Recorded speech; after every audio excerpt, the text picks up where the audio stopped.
Good Luck High Five, everybody. I am Nicholas with Good Luck High Five Board Games, and I am joined today by... Maria.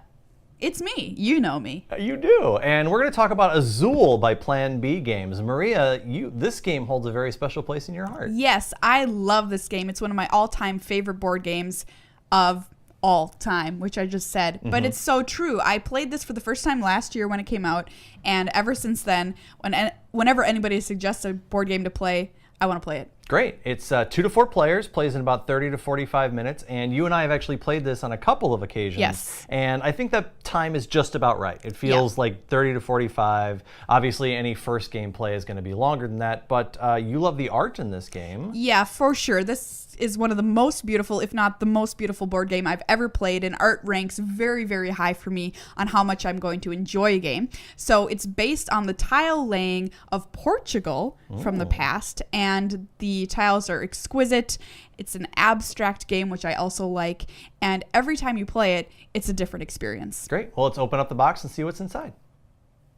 All right, so let's open the box of Azul. The first thing you notice is the cover. This is these are the tiles in the game, yes? Yes. By Michael. I mean, not really, but some of them. Sure. By Michael Kiesling is the creator of this game. The rule book, very thin. Yeah, it is quite a straightforward game. It is very easy to learn, and yeah, there's not a lot you'll have to refer back to. Which is super nice. These are the player boards. Now they're double-sided. Yes. So the first side has this mosaic, which is the mosaic that you're actually trying to build, correct? And you're going to score points. You keep track of your own points on your own player board. The flip side is all gray. Yeah, it's the Wild West on the back.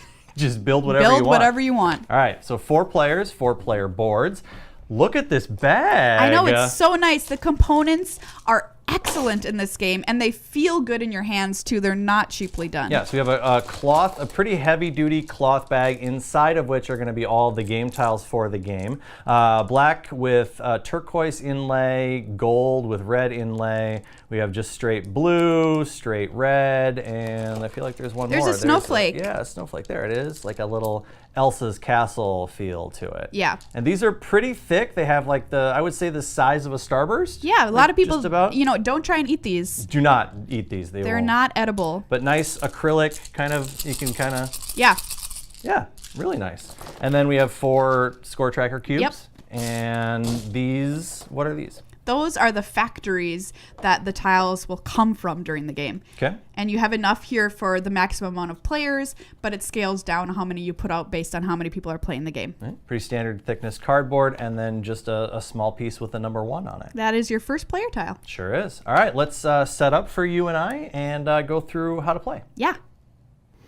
All right, so we've set up for a 2-player game. Now, the cool thing about Azul is that the number of factories is going to change based on the number of players. So playing with 2 players doesn't require any special rule set or anything like that. No. You just play. Yeah, you just play. All right, we have 5 factories, and you have randomly pulled 4 tiles out of the bag and placed them on each factory. Yes. We've started our score trackers at 0. And you are the first player. Yeah, so the first player is determined, however you want to do it in your play group. According to the rules, it's a player who was last in Portugal, and I've never been, so. I dreamed about being in Spain like a couple weeks ago, well, but that's then a different maybe you country. should go first. Okay, well, I'll just go first for the sake of argument here. Great. And what am I going to do? I have to look at these and place them on my ready space. So these are all where I'm going to put my tiles that are going to go onto my wall eventually. Okay. So we're playing the role of tile layers here. And you can take any strategy that you kind of want. Maybe we should explain the scoring. Sure. Briefly, because it's going to affect my decisions on which tiles I want to take. So here you can see this +2, which is every row you've completed, you score 2 points. And that's over on this side, not on the ready side. Correct. Yep. Every column you complete is worth 7. Mm-hmm. And this equal sign here around a 10 means if you get all 5 of a certain color, you get 10 points. Now there's more than 5, of course, of each, but if you manage to get all 5, which is harder than you might think, you get 10 points. These are all scored at the end of the game. Mm-hmm. I suppose you could score them as you go along, but sure. I prefer to keep it until the end. Right. And then anytime you move, once you've there's a couple of phases. There's the placing, and then there is the putting them on the wall. Every time you place a tile on the wall, you'll score it appropriately. By itself, it's worth 1. Next to any number of tiles is worth that many. So if there's 4 in a line here and I place my blue 1, 2, 3, 4, it'd be worth 4.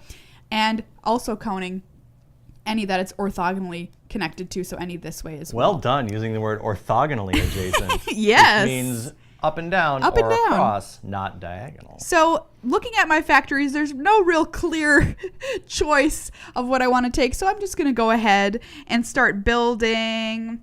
What do I want? I'll go with this one here. Let's shoot for the moon. I'm going to take you must take all of one color from your factory. So I'm going to take all of these lovely black ones and put them over here on my ready space. And you start from this side and move this way. And once we move into the placing section of the game, if you've completed a row here in your ready space, you can move them over. If you haven't, you can't, and you must keep them until the next round of the game. So now I've gone first. I'm going to put the first player tile into the center because that's going to become relevant in a second. The tiles I didn't pick from my factory go into the middle there too. Now, if you were to take those, Nicholas, you would also take the first player tile, but you'll also take a penalty once you take it. I don't want that We'll penalty. find out about that. I am going to signal a play a little bit here. I'm going to take these 2 snowflake tokens Okay.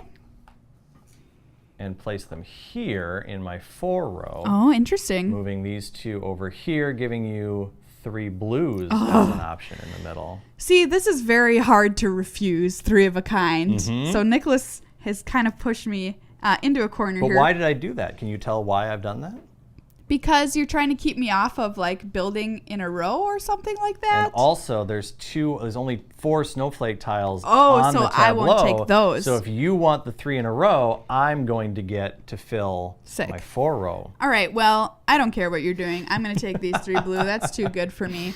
So once again, I must take all of a single color from wherever I'm taking them from. And I'm going to put them here in my 4th row.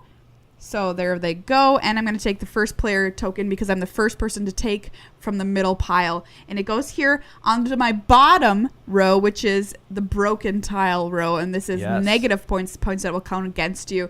There it goes. Boop. So once we get to the scoring phase, I will have to minus myself a point. But also, it means I get to go first next round. So how bad is that really? Not terrible. Not too bad. Go ahead. I am going to fulfill my destiny of the 4 snowflake tiles that I gave you the option of, placing these 2 back into the center and making sure that you'll be able to fill that. You got it. Okay, so in this case, I'm going to take this 1 remaining black here so I can fill my 3 there. These 3 are going to kick into the middle. All right, go ahead, Nicholas. I'm going to take these 3 in the middle. You just can't resist the 3, So you know? good. Such a good choice. And now I can ensure by taking this blue here that I can also complete my blue row. Yep, I did hand that to you a You little did. bit. In You fairness, did. you handed me these. Yes. It felt... Look, we're cooperating. We are. Let's see. I'm going to take these 2 black and place them here. Great call. Now my board is kind of a little bit wonky. So I'm not exactly sure what I want to do. My game plan's not entirely great, but you know what? YOLO. Let's take the yellows. I'll put the yellows up on my 2, and these reds go in the center for you. Yep, and I will take them, and I have the option of placing the 2 down here or placing 1 to finish this row and losing. 1 will fall off onto the floor. That actual one, and that's what I'm going to do. Oh, you're going to take the hit. Okay, and so now we've entered the placing and the scoring point of the game. So I'm going to move over my yellow tile onto my wall, and that will net me 1 point. Yep. Boop. Okay, and this was completed, so it's done. This is going to go back. You can put it into the box because we're going to use up everything in our bag here before we mix them back in. So there you go. I get to move a black one over. That gets me another single point back into the bag, and blue gets over. See, this I'm not optimizing. I only have scored 3 points from that. My tiles are kind of all over my board. So I'm going to do the same. This red is going to move here for 1 point. This black's going to move all the way down, also for 1 point. Yellow, I didn't do very well either, did I? We're kind of all over the place. Yeah.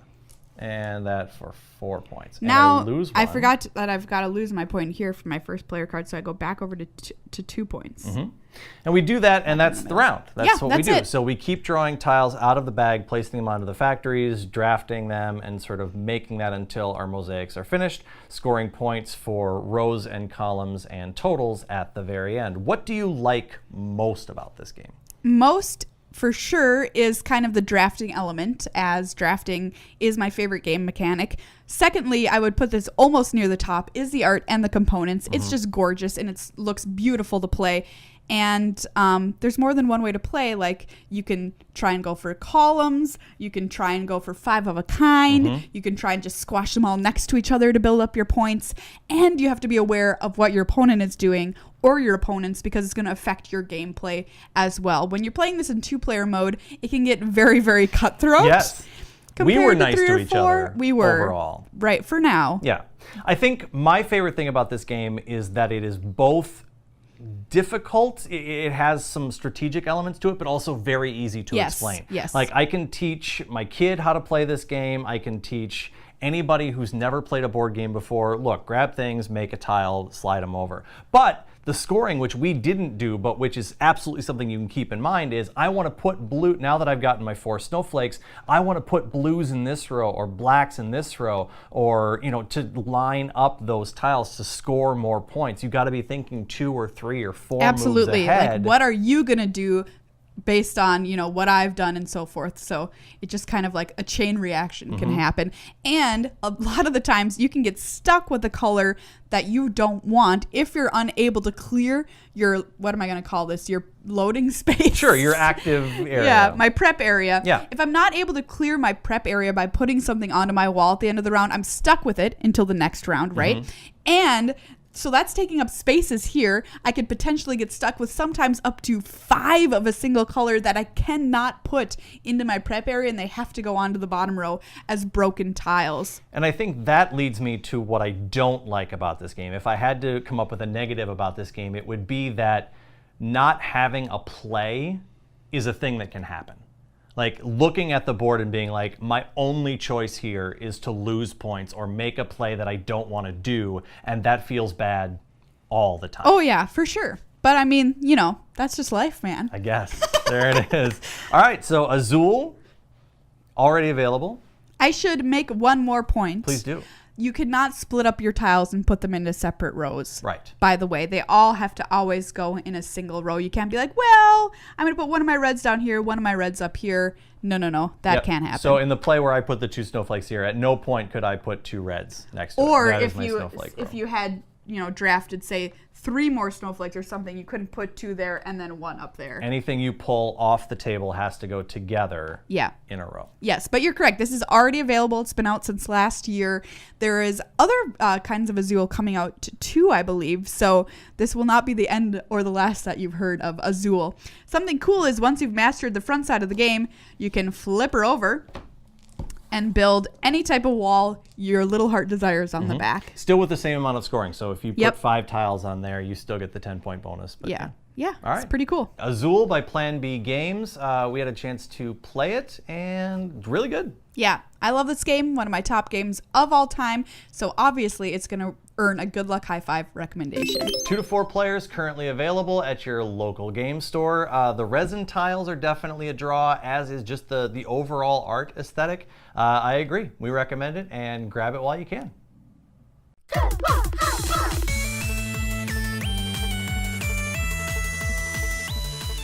Hey everyone, if you enjoyed that video, please hit that sub button and check out all of our other offerings at goodluckhighfive.com. And please consider becoming a patron of the channel at patreon.com/GLHFmagic and help us keep making reviews, videos, and podcasts for as little as $5 a month.